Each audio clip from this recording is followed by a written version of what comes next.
Quando siamo venuti 20 anni fa abbiamo trovato questo fabbricato che era un po' come fatto in una cattedrale nel deserto, perché non c'erano pascoli in giro, gli arbusti erano molto sviluppati, non c'era né la luce, non c'era acqua potabile che dovevamo andare a prenderla giù ad Avaro, in quanto la sorgente era di minime proporzioni.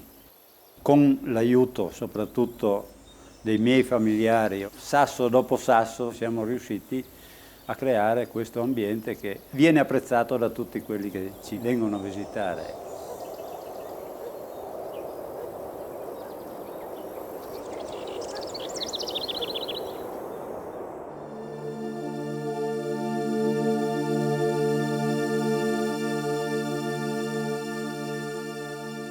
La mia prima esperienza di Malga è cominciata già all'età di 5 anni, ossia quando è nato mio fratellino, il papà ha pensato bene di liberare un po' delle fatiche alla mamma e mi ha portato in Malga con lui.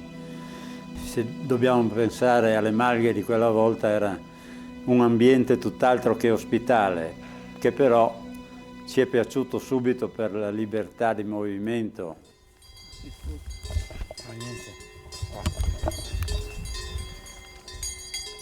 Una malga è un fabbricato o comunque dei pascoli di alta montagna dove vengono portati gli animali al pascolo per circa 80-90 giorni l'anno. La mandria che attualmente abbiamo è composta da 50 vacche da latte, una ventina di manzette e 10-12 vitelline chiamate di prima erba in quanto è il primo anno che vengono. Naturalmente sono tutte vacche di razza bruna, sono tutte animali provenienti dalla nostra azienda, già dalla tradizione di mio padre. Tutti questi animali hanno un loro carattere, per cui oltre che a conoscere l'animale per nome, che è una cosa abbastanza banale, la conosciamo anche per il carattere che hanno. Sappiamo che una è più irrequieta quando va al pascolo, per cui si allontana dalla mandria.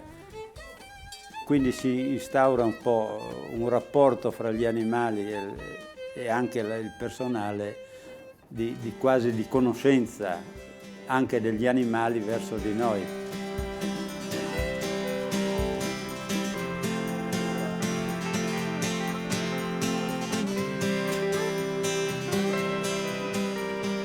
Gli animali che sono un po' i custodi dell'ambiente, riescono ad andare a falciare l'erba anche sotto gli alberi, per cui se un territorio è adibito a malghe, vediamo subito che il territorio è un territorio migliore.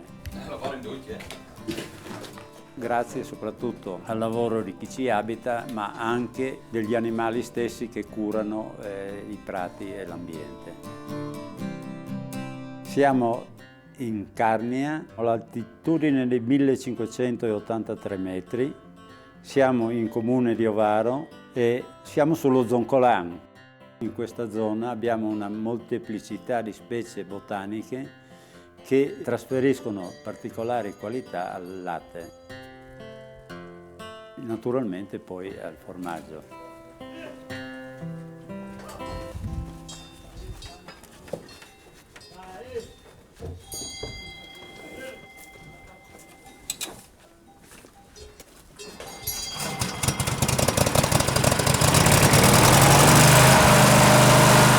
Noi siamo dei tradizionalisti, per cui sull'esperienza un po' anche dei nostri avi abbiamo cercato di produrre dei formaggi che siano un po' lo specchio di quello che è l'ambiente in cui vengono prodotti.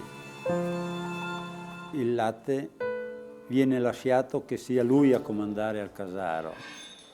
Facendo così si riesce a valorizzare quello che gli animali mangiano.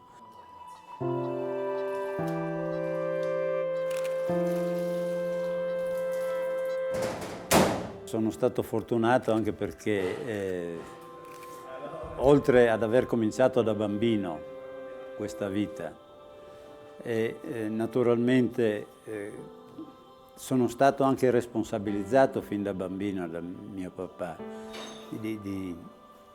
nei confronti degli altri ragazzi e degli altri pastori che erano nelle Malghe. Quando ero a scuola e ho fatto l'istituto tecnico agrario, nelle discussioni che avevo anche con i professori ho sempre detto che non intendevo né continuare a fare l'università, che si profilava una borsa di studio in mio favore, né avevo intenzione di fare il dipendente. Nonostante abbia avuto delle offerte di lavoro come dipendente, le ho sempre rifiutate. Le ritenevo limitative della libertà personale. Lo stesso mio figlio, che a un certo momento, pur avendo avuto la possibilità di fare altro, essendo laureato, ha scelto di fare questa attività, sperando che anche i nipoti riprendano la soddisfazione nel lavorare in questo modo. Ecco. Un concetto fondamentale che ha attraversato un po' la tradizione della mia famiglia, quello di avere fiducia nella Divina Provvidenza, in quanto anche nei momenti più difficili uno si trova a dover ringraziare il Signore. I miei genitori mi hanno sempre insegnato che ti muore una vacca, ringrazia il Signore che non ti abbia tolto un familiare. È un concetto che vuol dire molto e penso che se riuscirò a trasmetterlo anche alle generazioni future saranno, diciamo così, un modo di vivere savio e tranquillo.